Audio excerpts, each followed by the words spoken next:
नमस्कार, public Asian news में आप सभी का स्वागत है। मुजफ्फरनगर समाजवादी पार्टी के जिला मीडिया प्रभारी सजिद हसन ने बताया कि सपा जिला अध्यक्ष प्रमोद त्यागी एडवोकेट ने अपने बयान में बढ़ते अपराधों व आम जनता व्यापारियों में बढ़ते अपराध से असुरक्षा का माहौल है। भाजपा योगी सरकार बढ़ते अपराधों व व्यापारियों को सुरक्षा देने में विफल रही है। प्रमोद त्यागी एडवोकेट ने कहा कि अपराधियों की दहशत से व्यापारियों का पलायन करना भाजपा सरकार की पोल खोलता है। उन्होंने कई व्यापारियों की लूटपाट और हत्या पर दुख व्यक्त करते हुए इस दुख में समाजवादी पार्टी के साथ खड़े रहने का वादा किया है। सपा जिला अध्यक्ष प्रमोद त्यागी एडवोकेट ने कहा है कि मोरना के मेडिकल व्यापारी अनुज कणवाल के हत्यारों को पकड़ने व उनके परिजनों को सुरक्षा देने में योगी सरकार विफल साबित हुई है। मृतक अनुज के परिवार को 50 लाख रुपए मुआवजे का समाजवादी पार्टी मुजफ्फरनगर भाजपा सरकार से मांग करती है, जिससे मृतक के पीड़ित परिवार को सहायता मिल सके। व्यापारी की हत्या हुई है, प्रकरण हुआ है परिवार में, क्या कहेंगे इसके बारे में? देखिए, किसी की भी हत्या बहुत दुखद है और जिस प्रकार से एक निर्दोष व्यक्ति की बिना किसी रंजिश के केवल आतंक फैलाने के लिए हत्या की गई है, ये तो और भी ज़्यादा गलत है। इसकी हर तरीके से भर्त्सना की जानी चाहिए। उत्तर प्रदेश में जो माननीय योगी जी कह रहे थे कि जीरो टॉलरेंस रहेगी, अपराध मुक्त प्रदेश बनाऊंगा, आज स्थिति यह है कि मोरने में ये अनुज कणवाल का परिवार नहीं, 15 और व्यापारी परिवार वहाँ से पलायन कर गए हैं। और अनुज कणवाल के भी, उसकी विधवा, उसकी दोनों बच्ची हैं, उसका भाई, भाई की पत्नी, पूरा परिवार वहाँ से पलायन कर गया है। बहुत दुखद है और ये उत्तर प्रदेश सरकार को कानून व्यवस्था उनकी बदतर हो चुकी है। प्रशासन और शासन दोनों फेल हो चुके हैं और इसकी हम कड़ी भर्त्सना करते हैं। पूर्व में सपा सरकार पे आरोप लगे हैं कैरानी में पलायन को लेकर व्यापारियों में। ये आरोप नहीं, सत्यता है। व्यापारी ने पलायन, एक व्यापारी ने नहीं, 15 व्यापारी परिवारों ने, तो हमने सूची दी थी आप लोगों को भी, प्रेस को 15 लोगों की सूची दी थी, फिर आपको दे देंगे। 15 व्यापारी तो वहाँ से पलायन कर चुके हैं। ये अनुज तो 16वें व्यापारी परिवार था। और इससे ज़्यादा दुखद क्या होगा कि हत्यारे अभी भी वहीं घूम रहे हैं। हत्या करने के बाद उन्होंने और व्यापारियों को डराया, फायरिंग किया और उस पर डाला अपनी फेसबुक पे कि हम नायक नहीं खलनायक हैं। कल रात भी वो छछोली गांव में वो थे, उसी मोरने क्षेत्र में उसी तरीके से घूम रहे हैं, तो उनको कोई डर नहीं है, कोई भय नहीं है। ज़रूर बहुत बड़ा संरक्षण है जिसके कारण वो बेफिक्र हैं।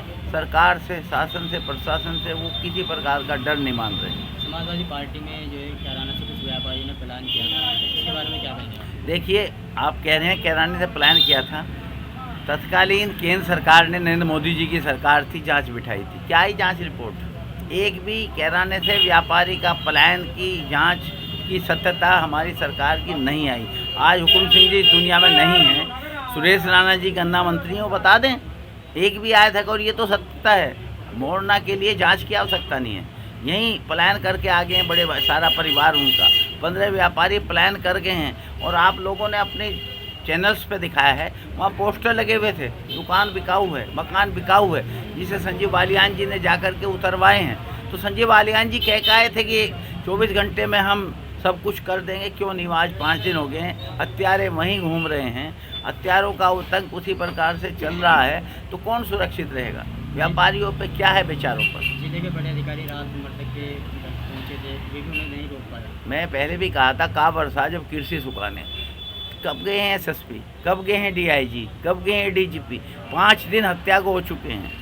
उनका अरेस्ट भी उन्होंने कर दी है। उनकी विधवा, पत्नी, पुत्री रो रहे हैं, विलाप कर रहे हैं, भाई विलाप कर रहे हैं, पूरा क्षेत्र के व्यापारी विलाप कर रहे हैं, वैश्य समाज के लोग विलाप कर रहे हैं। कहाँ थे सब उच्च अधिकारी पुलिस के?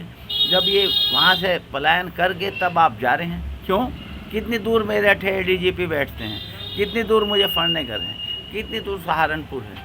उच्च अधिकारियों ने इसको गंभीरता से लिया ही नहीं है। और लिया क्यों नहीं है? मुख्यमंत्री जी विधानसभा में कहते हैं ठोक दो। किसको ठोक दो? किसको अपराधी मान के ठोक दो? अपराधी कोई नहीं ठोके गए।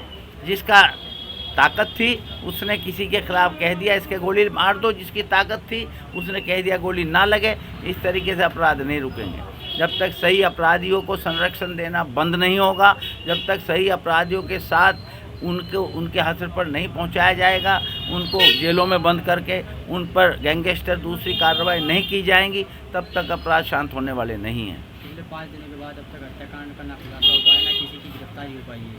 इस बारे में जिला पुलिस के लिए क्या कहेंगे आप? देखिए, अकर्मण्यता है 5 दिन तक, और दुखद बात यह है कि हत्यारे उसी क्षेत्र में हैं, फिर भी ना उनकी गिरफ्तारी होना और ना पीड़ित परिवार और पीड़ित परिवार के शुभचिंतकों में भय का दूर होना, ये निश्चित रूप से शासन और प्रशासन का विफलता है। और ये विफलता पूरे उत्तर प्रदेश में चल रही है। आज प्रतिदिन 8 हत्याओं का उत्तर प्रदेश में औसत है, 8 हत्याओं का औसत है। ये जीरो टॉलरेंस प्रदेश है। किस कदर भयावह स्थिति है, कोई सुरक्षित नहीं। माताएं, बहनें, किसान, मजदूर, व्यापारी, कोई इस प्रदेश में सुरक्षित नहीं है। 5 दिन में एक भी अपराधी का ना पकड़ा जाना कहीं ना कहीं बड़ा संरक्षण है। जो इस तरह से अपराधी वहीं घूम रहे हैं और कोई किसी प्रकार की उनकी गिरफ्तारी नहीं हो रही है, इसकी भी जांच होनी चाहिए। और जो ऐसे संरक्षण देते हैं लोग, उनके खिलाफ भी उचित कार्रवाई। ताजा और रोचक खबरों के लिए यूं ही जुड़े रहें हमारे साथ। और हाँ, हमें सब्सक्राइब करना ना भूलें। नीचे दिए बेल आइकन को जरूर प्रेस